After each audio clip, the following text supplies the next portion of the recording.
আপনারা হুলস্থুল করবেন না, আর কেউ যাবেন না, খাওয়া দাওয়ার ব্যবস্থা আছে।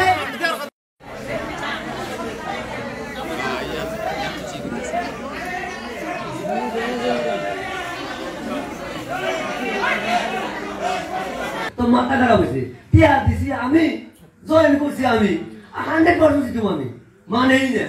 ও ভাই, দুয়া সব যায় কবুল হয় না, দুয়া সব যায় কবুল হয় না। আপনারা শুনে রাখেন, মা সকালেরা, আমার বোনেরা। মোর নাম জবেদ আলী, ঘর ফুলরচর পার্ট 2। আজি মই বিজেপিত যোগদান কৰিলো। আগত মই আছিলো কংগ্ৰেছ দলত আছিলো আগত। আজি মই বিজেপিত জইন কৰিলো, তাৰ বহুতো কাৰণ আছে। যেতিয়া মই কংগ্ৰেছ দল কৰিছিলোঁ তেতিয়া কংগ্ৰেছ দলৰ নীতি নিয়ম আছে, কাম কাজবিলাক মোৰ ভাল লগা নাই।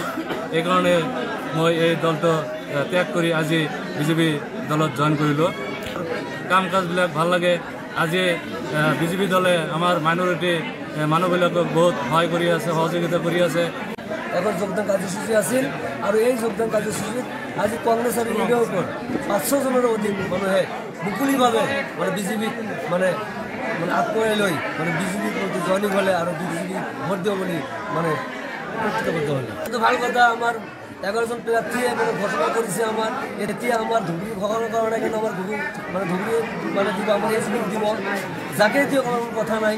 আমাৰ এজিপি বিজেপি ইউপিএল একে কথা, যাকে দিয়ক আমি সকলোৱে মিলিজুলি তাক আমি জিকাবলৈ চেষ্টা কৰিম।